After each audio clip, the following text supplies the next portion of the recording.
here. I'm being honored to introduce such a great personality, Dr. Kulkarni. Sir completed AMS from Ayurveda Mahavidyalaya Utricle, MD from NK Jamshedpur Ayurvedic Medical College, Bidar, PhD from STM Udupi in the year 2017. Sir worked at JUC Dardar and STM Ayurvedic Medical College, Hassan, worked as Chief Coordinator for NRHM training programs and as a Secretary All India Shariras Research Institute, Karnataka. Worked as a NACA QAC Chairman for Devdas Ayurveda Hospital and got award accreditation. Sir published many articles in national and international journals.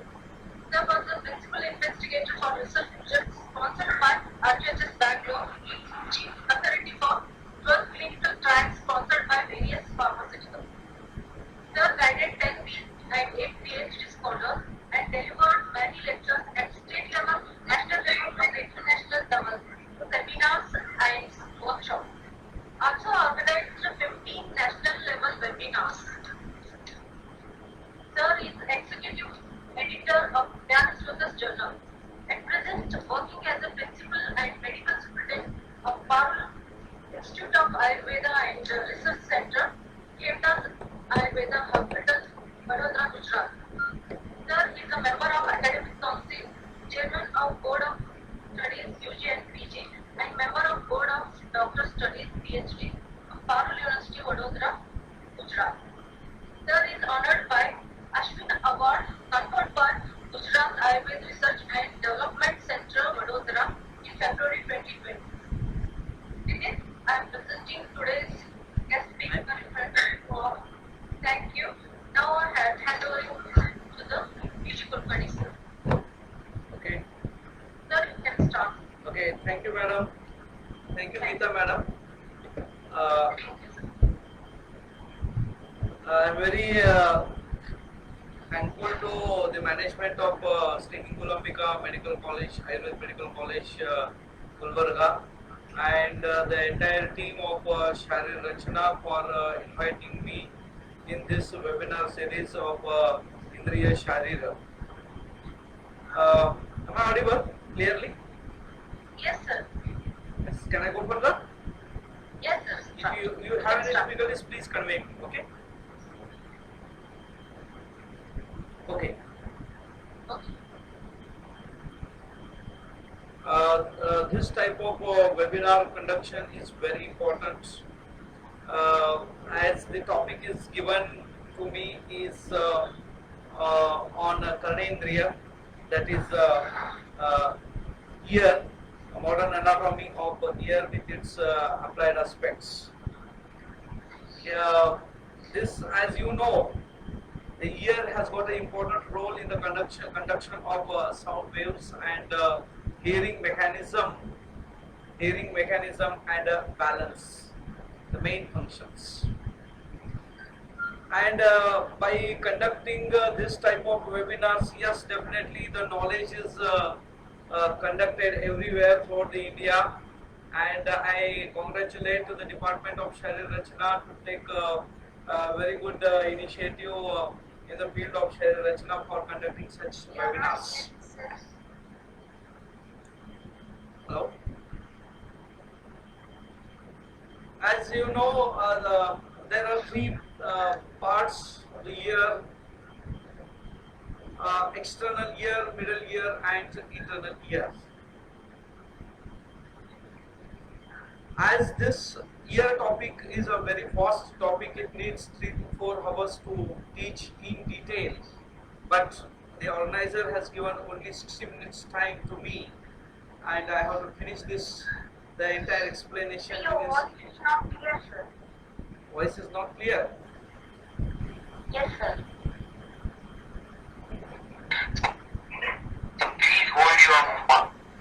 Hello, sir.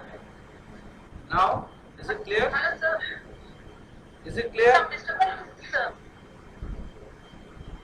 Hello. Hello, is it clear? Hello? Hello? You can continue, sir. Is it clear? Yes, sir.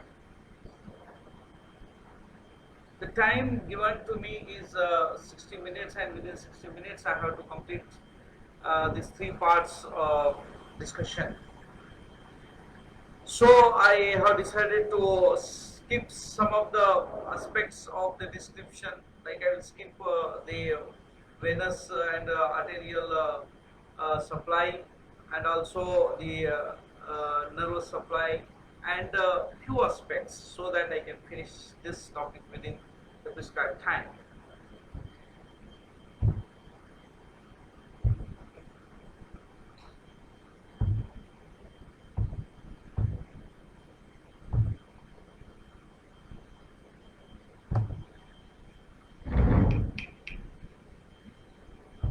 Raju, not moving. The screen is not working.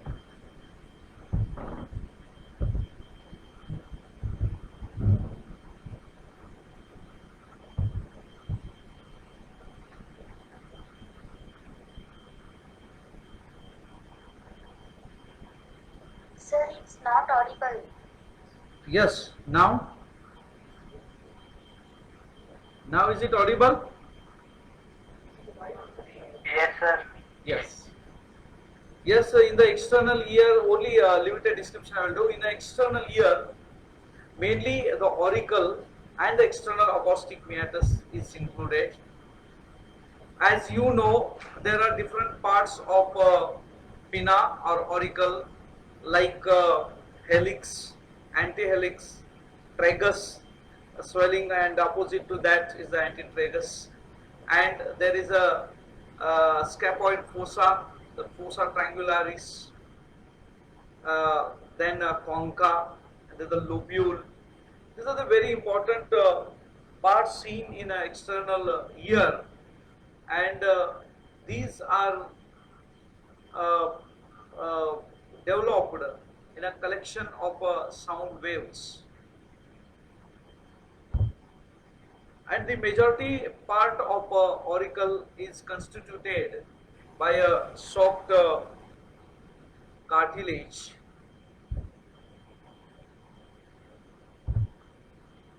Mainly the external ear is supplied by the branches of vagus nerve and facial nerve. Let us discuss the external acoustic meatus. It is made up of a tympanic plate of a temporal bone, having a S shape.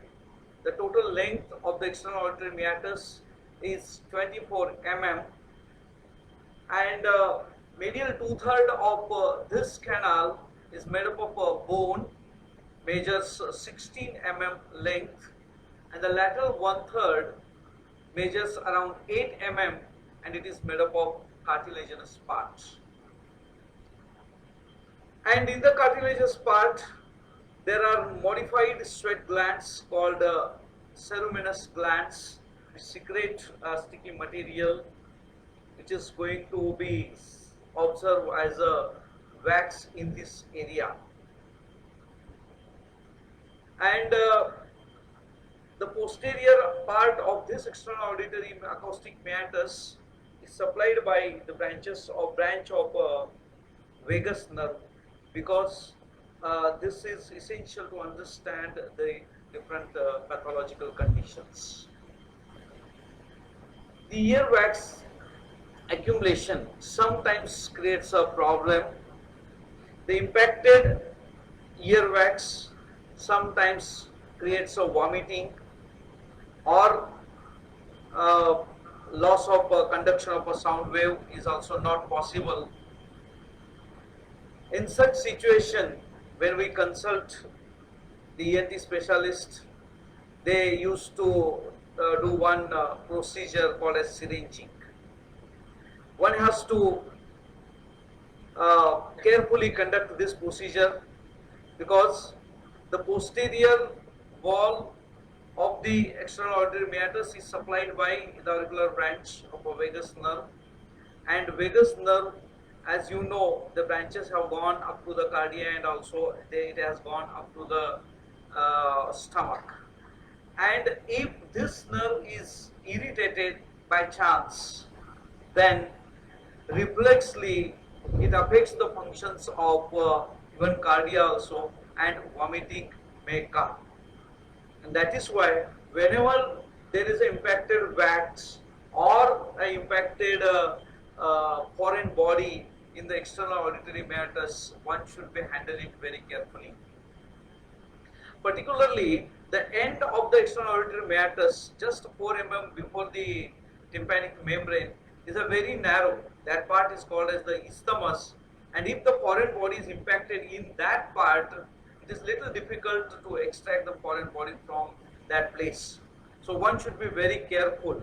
Okay, and as you and this is one information I would like to give, that the posterior aspect of this external auditory meatus is as supplied by the vagus nerve.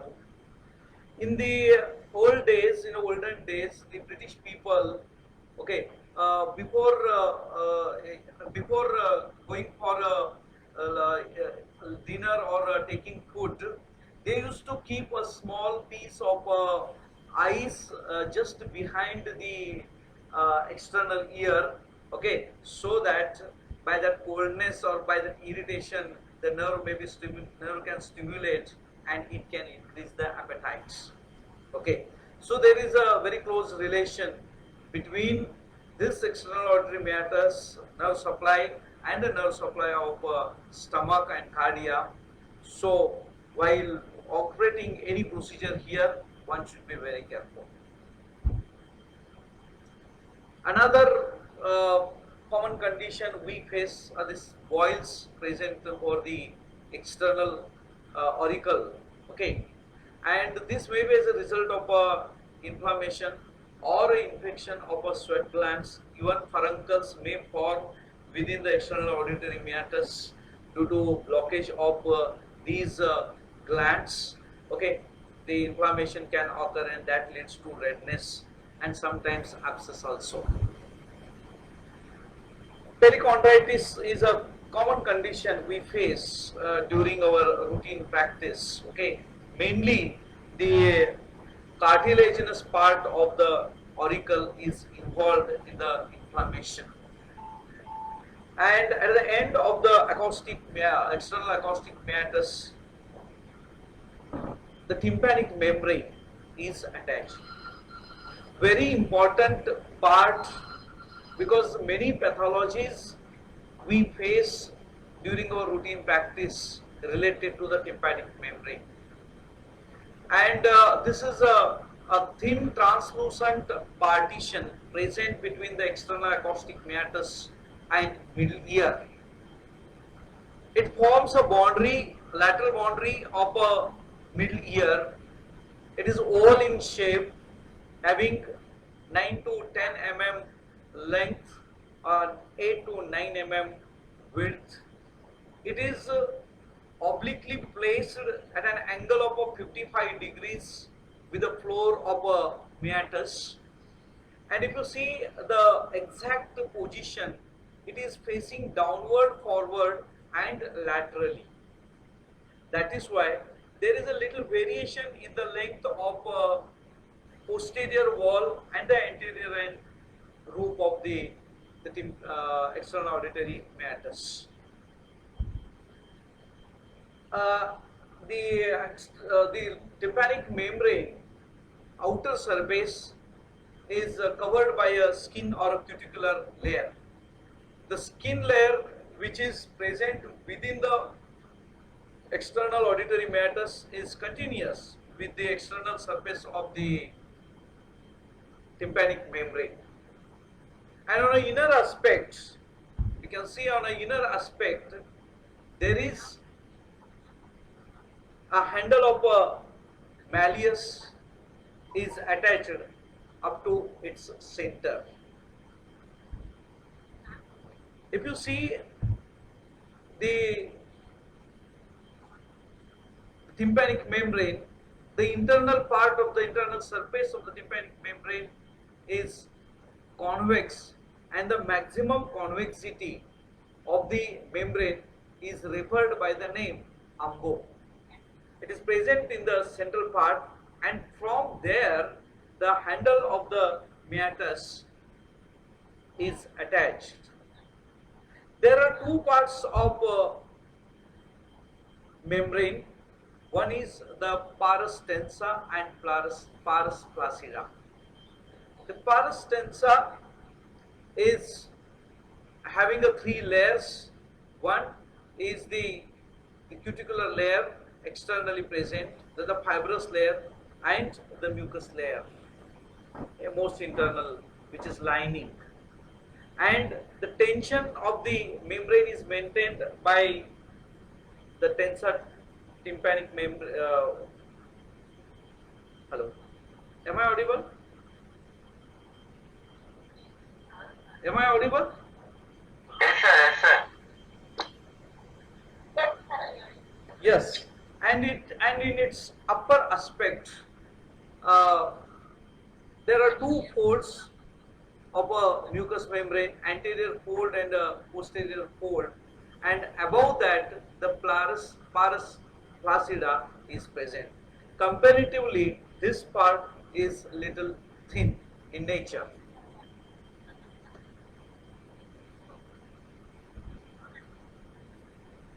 The outer surface of this tympanic membrane is supplied by the auriculotemporal nerve and the auricular branch of a vagus nerve, and the inner surface is supplied by the tympanic branch of a glossopharyngeal nerve.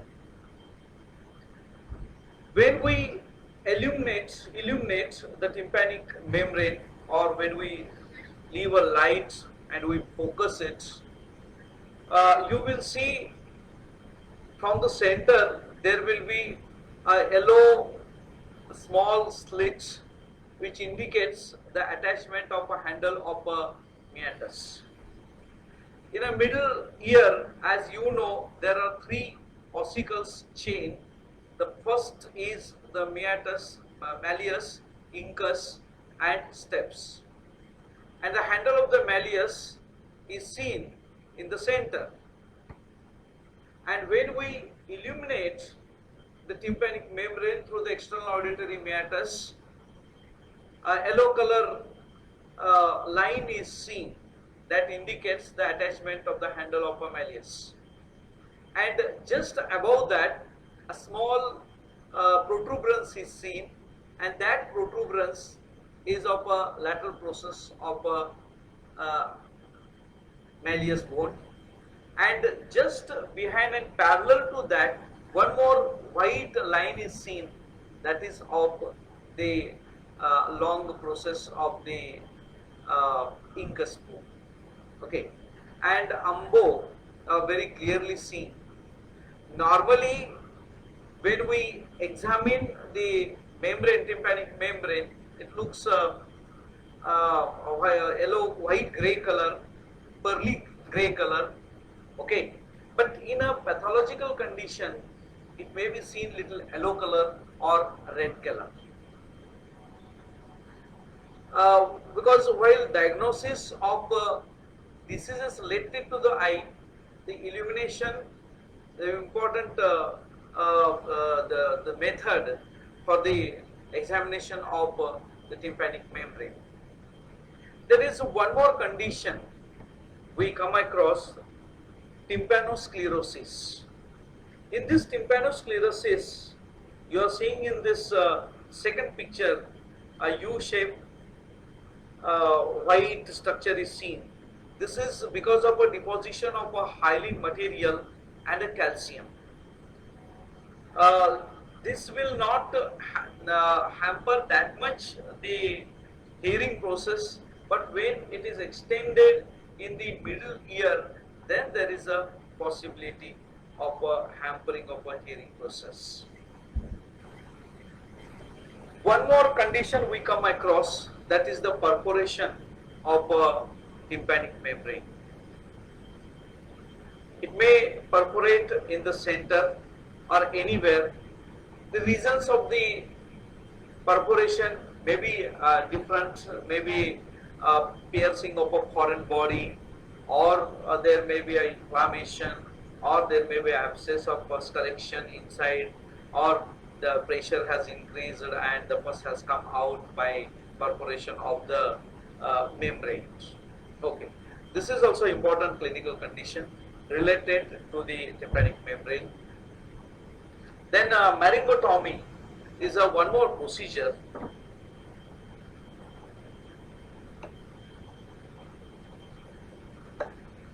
Maringotomy is one more procedure where we used to incise a small nick, or we can take a small nick on the uh, tympanic membrane when there is a accumulation of a pus inside the middle ear. Okay, for removing that we can, and that procedure is called as the maringotomy. Usually, the incision which is taken is going to heal within 2 to 3 weeks. Okay. Sometimes we have to keep some tube-like structure, grommet. Okay, for maintaining the communication between the external ear and the middle ear. Okay.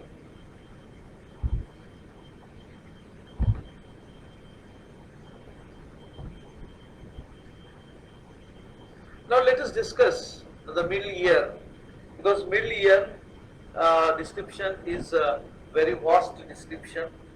Many complicated structures are passing through the middle ear, many nerves, and even the muscles, ligaments, and ossical chains. Very important structures which are responsible for conduction of air or conduction of sound waves are present. This is situated within the petrous part of a temporal bone, and if we see the structure, it looks like a box having a four sides like a cube. Okay, and it is compressed from side to side. If you see the length of this box like structure cube, the vertical and anterior posterior length of this cube is around 15 mm, and the roof measures 6 mm, and in the center it measures only 2 mm, and the floor is little broader, measures 4 mm. And in coronal section it looks like a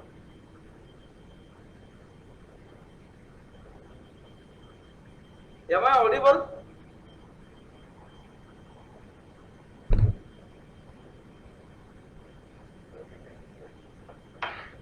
Hello? Hello?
If you end this live video now, you will be able to choose if you want to save or delete.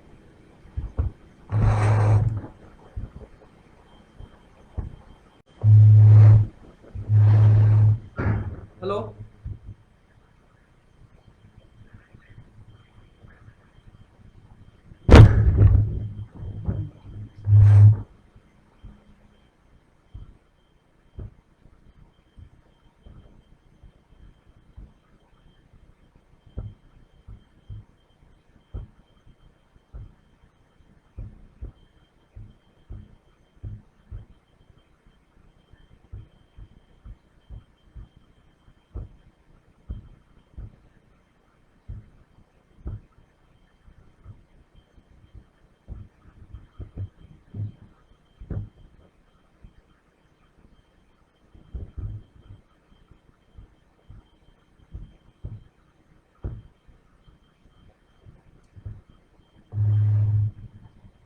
Hello? Hello? Hello? Audible, na? Okay. Yes, I was discussing about the middle ear. In detail, we will discuss this part. There are three parts they have made. The main part is the tympanic cavity proper, within which there is arrangement of three ossicles has been done, and there is a small recess just in the upper part of the tympanic cavity called the epitympanic recess, and it is anteriorly communicated with the nasopharynx, that is the auditory tube, and posteriorly it is connected to the mastoid antrum through the auditus to mastoid antrum. Mainly three ossicles, that is the malleus, incus and steps are present, and these ear ossicles are connected via ligaments, and there are main two muscles. One is the tensor tympani muscle and the stapedius muscle. Vessels are also included in this, and the main two nerves, cauda tympani and facial nerve and the tympanic plexus, and mainly air. This is a schematic diagram. This will speak a lot about the middle ear. It is, as I said, it is a tube-like structure. Okay, there is the roof, floor, anterior wall, posterior wall, medial wall, and a lateral wall. And this picture, what you are seeing is the medial wall is projected here, and in this medial wall, the promontory, it's a swelling, a promontory, because of the cochlea, the swelling has occurred, and you are seeing plexus of nerves. The glossopharyngeal nerve plexus is seen. Just I am summarizing. Above that, one oval window is seen, and below that there is a round window is seen.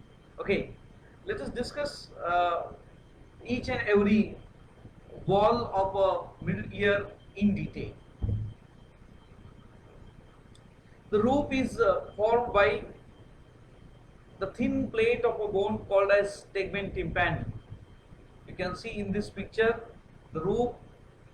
There is a location of the cerebral cortex, particularly the temporal lobe is seen there, and it is separated from the middle ear by a thin plate of a temporal bone that is called as the tegmen tympani, and this separates the middle ear from the middle cranial fossa. And if you go down in the lower part, there is a bulb of the internal jugular vein, and this bulb of the internal jugular vein is separated from the middle ear by a very thin plate of a bone. And sometimes even this in a congenital, some congenital anomalies, this thin plate may not develop there, and it is just separated from the internal jugular vein, bulb of internal jugular vein, through a layer of a mucous membrane. Okay, it means, in other words, the bulb of the internal jugular vein is in direct contact with the middle ear cavity. Only the one mucous membrane is interposed between this in some congenital anomalies. The anterior wall of middle ear is showing two canals. One canal is for tensor tympani, and another is an opening of a auditory tube. You can see in this picture the two openings are seen through which the tensor tympani is traversing, and there is opening of a auditory tube, which is or it is called as a Eustachian tube, going to open into the nasopharynx. And in between these two openings or two canals, there is a thin plate of a bone which separates it from the internal carotid artery. You can see in this schematic diagram, the internal carotid artery is seen, and in between the middle ear and the internal carotid artery, there is a small or very thin plate of a bone. And in this picture, you are seeing the two openings you are seeing. One is the tubal opening, and another opening is for tensor tympani. And the same can be seen in this picture. Okay, there is a Eustachian tube and canal for the tensor tympani, and in between this there is a plate of a bone which separates these two canal, is called as the processus cochleariformis. It's a bony septum between these two canals. So in this way, in the anterior wall, it is also called as the carotid wall because the carotid artery is in contact. So we have seen the roof is in contact with the temporal lobe of brain or cerebrum, which is separated from the middle ear by a very thin plate that is called as the tegmen tympani. And in a lower or in a floor, the bulb of the internal jugular vein is separated from a thin plate of a bone, and in an anterior wall, carotid artery is separated from the middle ear with the help of a thin plate of a bone, and it is showing two openings or two canals, one the tubal opening and the canal for the tensor tympani muscle.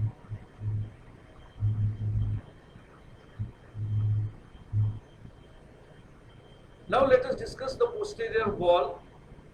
Superiorly, this posterior wall is related to the auditus, to the mastoid antrum.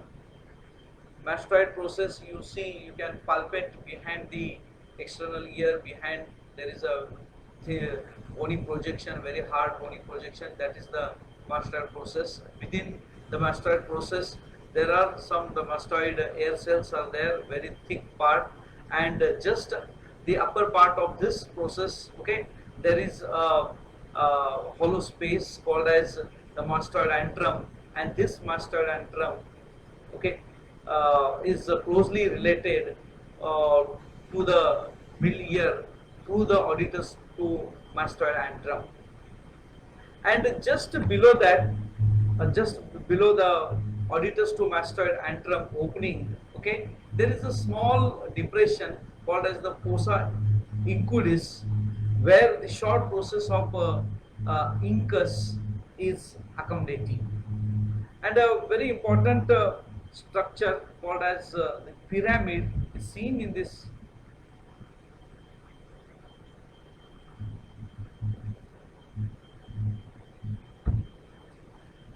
Pyramid is seen in this picture. You can see a P written there, that is the pyramid.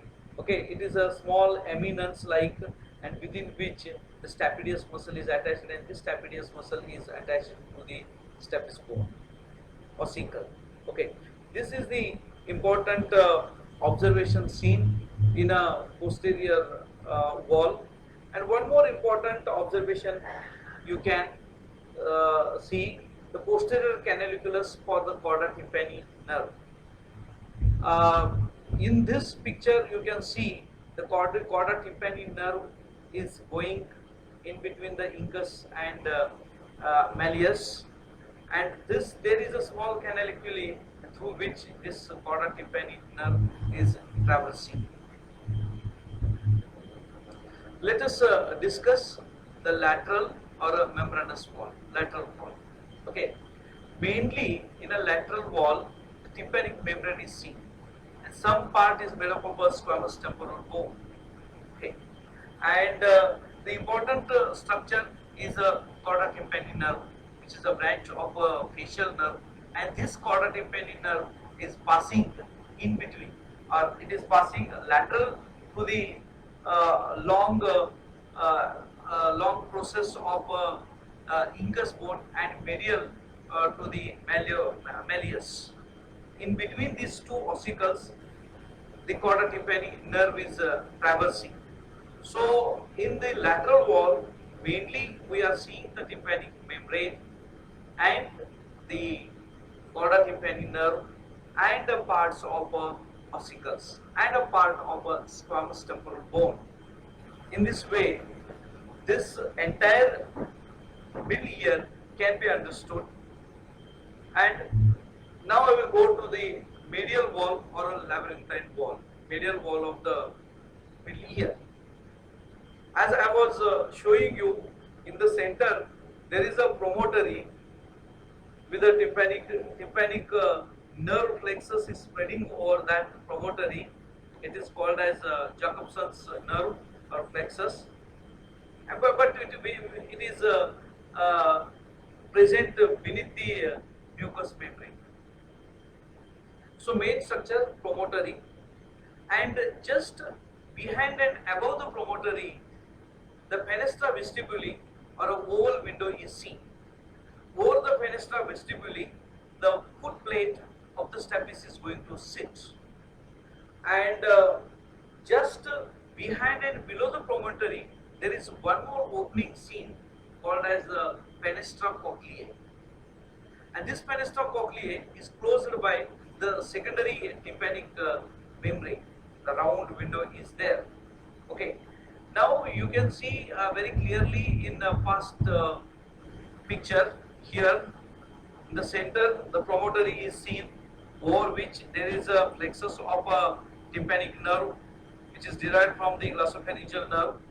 Just above and behind there is a oval window, and just behind and below there is a round window, and in this medial wall there is a prominence of a facial canal, oblique part. Okay, in this oblique part, the facial nerve is traversing obliquely, and then it goes to the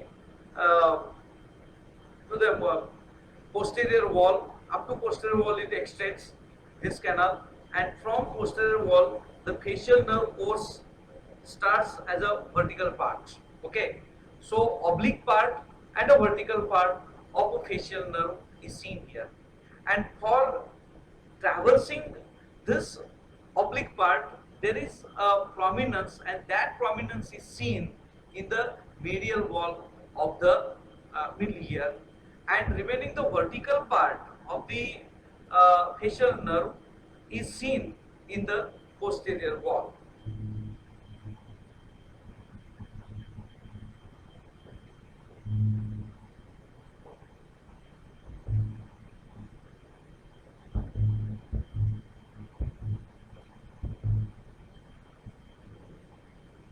Even in the medial wall, we can see the prominence of a lateral semicircular canal and the sinus tympani.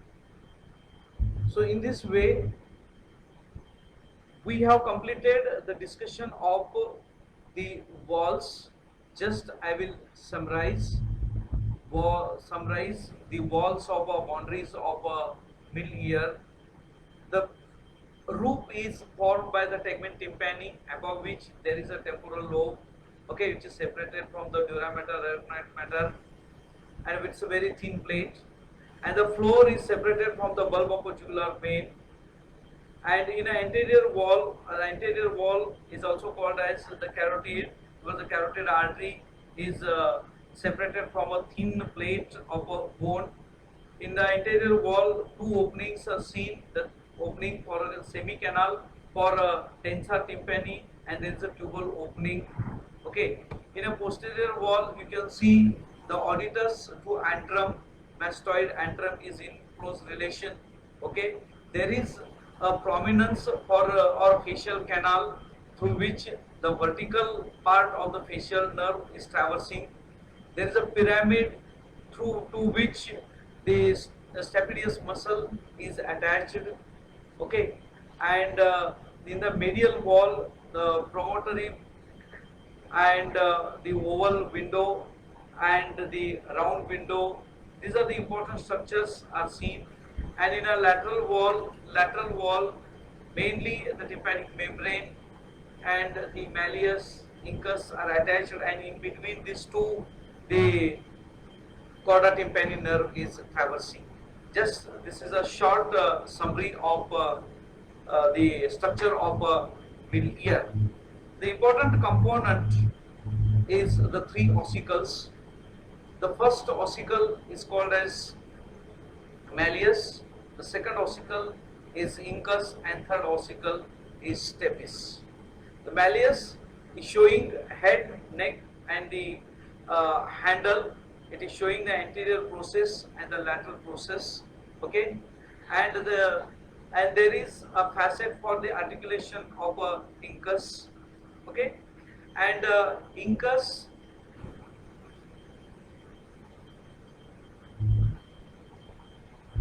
the malleus is articulated to the incus, and incus is articulated to the head of the stapes.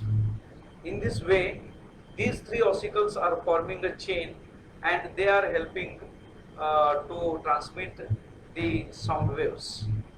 They will vibrate. Let us discuss some of the clinical aspects of the middle ear. The otosclerosis.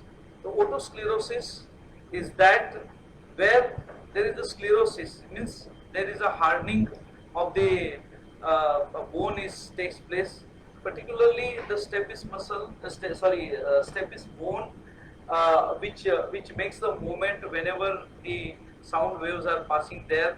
Okay, so it becomes very hard and tight, so the movement will not take place, and that is why there will not be a conduction of the sound waves. Prosthesis. The artificial prosthesis can be fit into the middle ear so that the conduction of the sound waves can be maintained.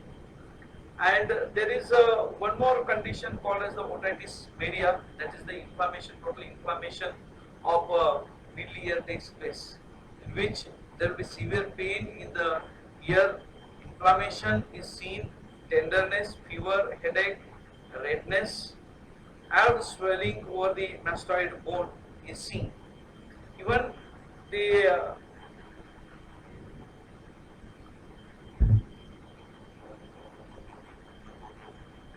pus accumulation will take place within the middle ear, and this middle ear space in the otitis media, in middle ear space is filled with the polysteatoma, and the middle ear bones are also eroded.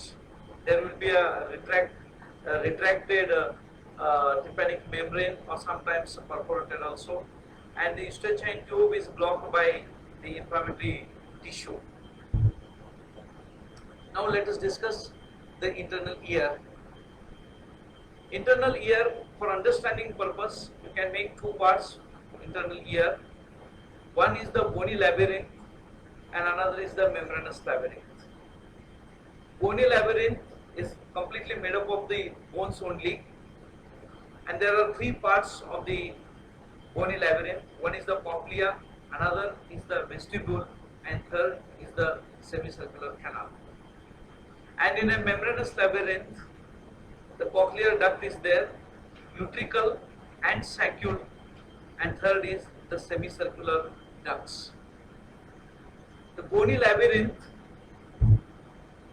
is made up of a bone present within the petrous part of a temporal bone, and it forms a bony framework, I can say, and within this bony framework, intercommunicated pouch-like or a duct system is present, and these all pouch-like structures and duct-like systems are interconnected with each other. And in a bony labyrinth, mainly the perilymph is present, and in a membranous labyrinth, the endolymph is present. Now in this picture, you can see the bluish color structure, that is the membranous labyrinth, and the cream white color structures around this is seen, is the bony labyrinth. Okay, and this blue color structure is a membranous labyrinth filled with the endolimb. And in the center you can see the two sac-like structures called as the utricles and the saccule, and there are semicircular ducts are there, and here the shell of the snail-like structure is seen, that is the cochlea. Outer part is made up of a bone only, but the inner part is a membranous part. They have made three parts: the cochlear duct, the saccule, utricle, and semicircular ducts. If you join this, the cochlear duct is connected to the saccule through the ductus reunions, and the saccule is connected to the utricle through a Y-shaped tube called as the utriculo-saccular duct. And this utriculo-saccular duct is little extended down, okay, and that is called as the ductus endolymphaticus. And this ductus endolymphaticus is accommodated within the aqueduct of a vestibule, which is a part of a bony vestibule. Let us discuss the bony part, that is the cochlea. The conical central axis is called as the modiolus, and the canal is having 2 to 3 and 3/4 third, and within the cochlea spiral lamina is present, and because of this the cochlea is divided into two parts, that is the scala vestibuli and scala tympani, and both are communicated with each other at a helicotrema. In this picture you can see the helicotrema. The yellow color is the scala vestibuli, and the another is the scala tympani, and the bluish color what you are seeing is the cochlear duct, or it is called as the scala media. I will show you another picture. In this picture you can see the two blue color images are seen. Okay, these are the scala vestibuli and scala tympani, and in between this scala media is there, and within the scala media, that is referred as a cochlear duct, and within this cochlear duct, okay, the main organ of Corti, which is the main sensory receptor which is responsible for conveying the impulses and the hearing process, okay, and that is present there within the cochlear duct. So the scala media, which is referred as a cochlear duct, okay, above that there is scala vestibuli, and below that there is a scala tympani, and in a scala vestibuli and scala tympani the perilimb is there, and in a cochlear duct or a scala media there is a endolimb. Now let us discuss the vestibular part of the vestibule. I am discussing the bony framework now, bony part. In the vestibule, this vestibule, like it is a small box-like structure within which the saccule and the utricles are present. Now in this picture, in a B picture, you can see in a B picture, I have removed the membranous part of the vestibule. Okay, the entire membranous part is removed. Even the semicircular ducts are also removed, and the cochlear duct is also removed. Okay, saccules are removed, saccule and utricle is removed, and whatever impression you are seeing. Okay, there are 4 walls, and in a lateral wall there is a lateral wall opens in the middle ear through the fenestra vestibuli. Fenestra vestibuli, that is the lateral wall which opens in the middle ear, and in a medial wall, what you are seeing in this picture, in a B picture, medial wall, there are 2 small recesses, small recesses. In a spherical recess, the saccule is present. In a spherical recess, saccule is present, and just behind that there is a elliptical recess, and in this elliptical recess, the utricle is present, and these two recesses are separated by a small crest. You are seeing in this picture, that is the vestibular crest. And in a posterior wall, you are seeing now the semicircular canals are there, yes, and in a posterior wall, these three semicircular canals are going to open by 5 openings that we will discuss in later part. And in the anterior wall of this vestibule, as I said, the vestibule is like a box-like structure, and in its anterior wall, okay, anterior wall is directly connected with the scala vestibuli. In this way, I will summarize the vestibule, bony part particularly. It is like a closed wall structure having lateral wall, medial wall, posterior wall, anterior wall. The lateral wall of the vestibule is going to open into the middle ear through the fenestra vestibuli. In the medial wall, there are 2 recesses. One is the spherical recess, another is the elliptical recess. The spherical recess is accommodating the saccule, the elliptical recess is accommodating the utricle, and over this, even these recesses are showing small perforations. Other small holes are there. Through these holes, the vestibular nerve, there are auditory vestibulocochlear nerve is there, 8th cranial nerve is there, and there are 2 components of this nerve, vestibular component and a cochlear component. And this vestibular component of the nerve and the nerve fibers of this nerve are traversing, coming out through these small perforated areas, and that is seen in these recesses. Okay, and there are 3 semicircular canals open in the medial wall. Okay, and the anterior wall bears an opening which connects the scala vestibuli. Let us discuss the semicircular canals. I am discussing the bony part, bony labyrinth. Okay, there are 3 semicircular canal. One, the anterior, or it is referred as a superior also, posterior semicircular canal, and a lateral semicircular canal. You can see in this picture, anterior, posterior, lateral semicircular canal, and each canal has got 2 ends, and by these 2 ends, these are going to open into the utricle.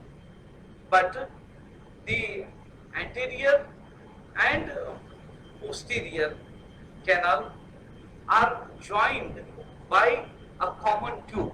It is joined by a common tube. Okay, and other ends are going to open into the utricle by 5 openings. Actually, there are 3 canals expected by opening by 6 openings, but in spite of that, it is opened through 5 openings.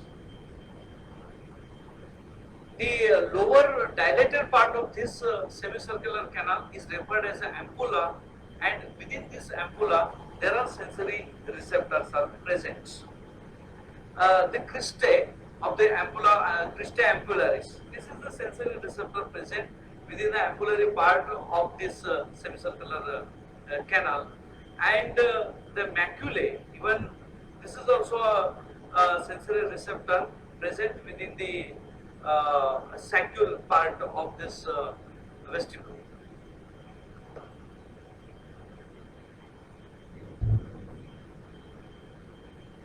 Cochlear duct. Now let us discuss the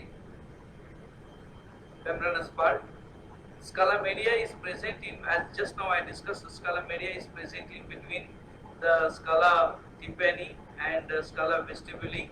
Okay, and within which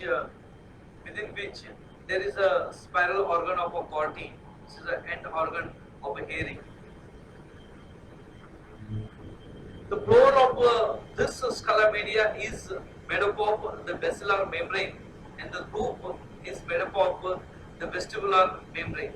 In between this floor and roof, whatever space you are seeing is referred as the Skullomania, and it is also called as the cochlear duct. This cochlear duct is very important because the spiral organ of corti is present. And from where? From the spiral organ of the corti only the cochlear nerve starts. This is the microanatomy of the spiral. This is the microanatomy of the spiral organ of a corti. Mainly, the inner hair cells. There are hair cells. These are arranged in two parts. Okay, the inner hair cell and outer hair cells.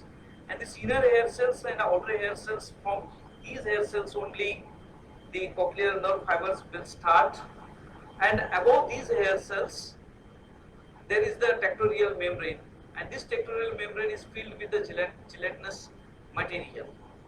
Okay, and beside to this hair cells, even the cells of ensign and the cells of Claudius are also present on either side.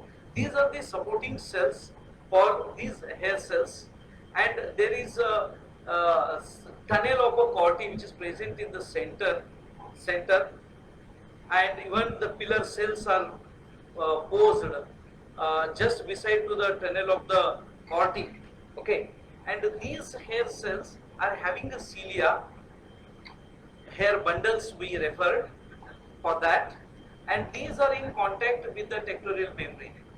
And so whenever the vibrations are set in a perilimb, okay, the tectorial membrane is going to move, okay, and because of that the action potentials are created, and these will be transmitted through the nerve fibers which are in contact with the hair cells, and then that will be transmitted through the cochlear nerve.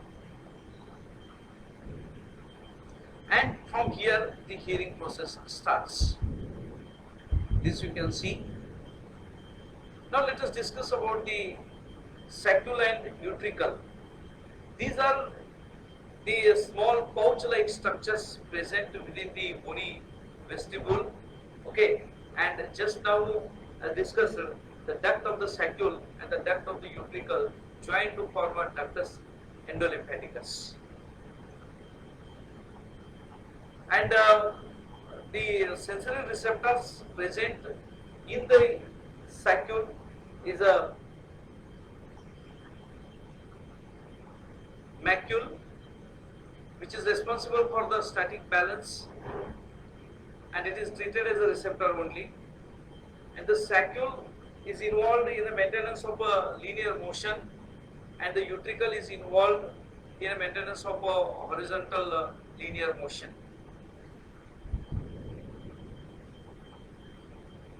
Just now I discussed in an ampullary part there are sensory receptors called as the crista ampullaris, and the receptors which are present in the saccules and utricle are the maculae.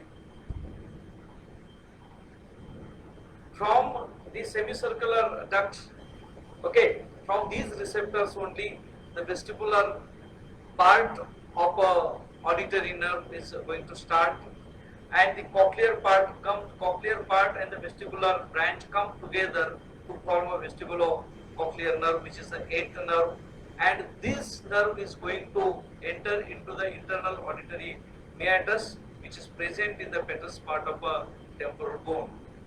Okay, and in between these two parts of the auditory nerve, okay, vestibular part and cochlear part, the facial nerve is interposed in between these two aspects. Even the facial nerve is also coming through the internal auditory meatus.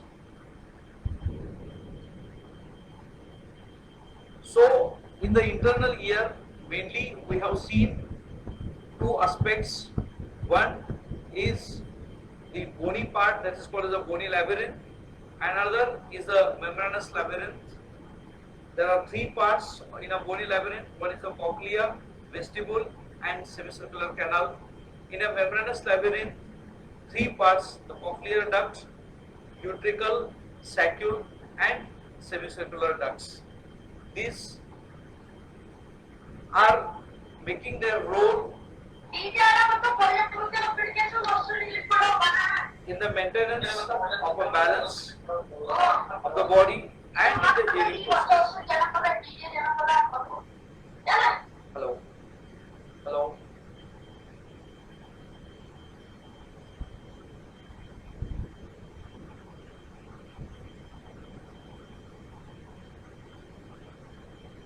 When there is a destruction of these hair cells by age or by any process, okay, then there will be a hampering of the nerve conduction and hearing loss will be there.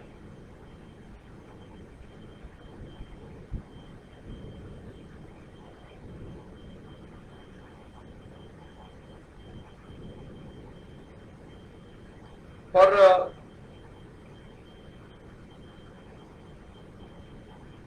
am I audible? Hello? Yes, sir. Yes, sir. It's audible, na? Yes, audible, sir. Yes. In an applied aspect, two Ring test and Weber tests are done just to evaluate the conduction of sound waves. Okay. With the help of a tuning fork, this is tested in a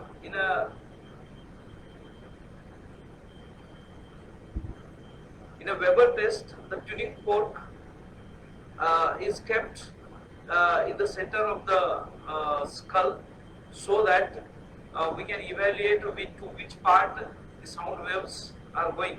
Okay, through this and through the ring test, the tuning fork is to be the tuning fork is to be kept on the posterior aspect of the ear on a mastoid process, and in this way this sound wave conduction test can be done.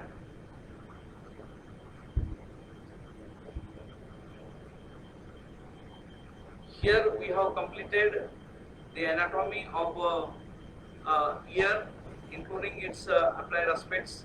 Because of a very short time, I could not complete in detail each and every part, because it needs 2 to 3 hours time.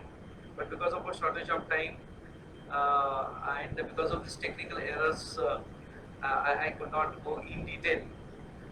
Thank you very much for giving me an opportunity. I am very thankful to the management of Skullomania Medical College. Thank you very much. If any doubts or any questions are there, you can discuss.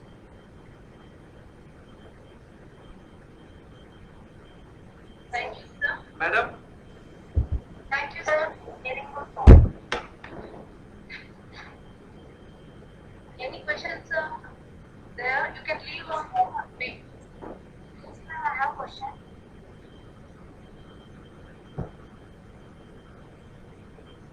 Hello?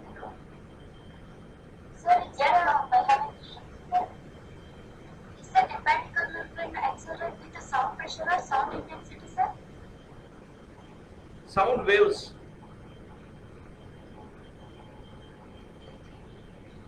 With the help of a sound waves.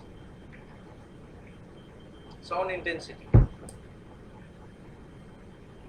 Sound intensity, sir? Yeah. Because the waves are going to vibrate it, na?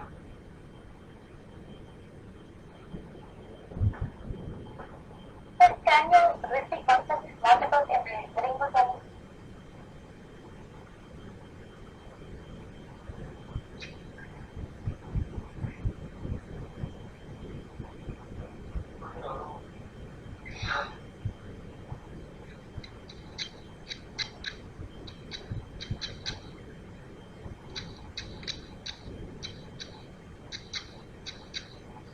Just a small incision can be taken whenever the accumulation of pus is present inside the middle ear. Okay, a small nick or a small incision can be taken so that the pressure can be released.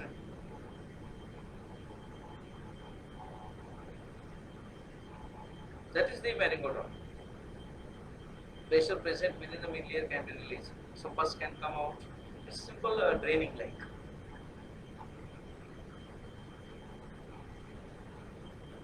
Hello?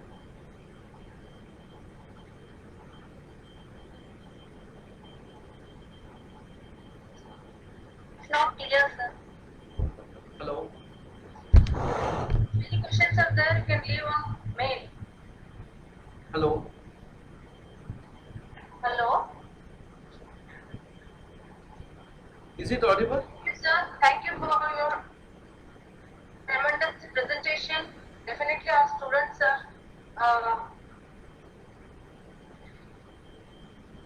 got benefited by your presentation, sir. Thank you. Thank you, madam. Within 10 minutes, next session will be going to continue.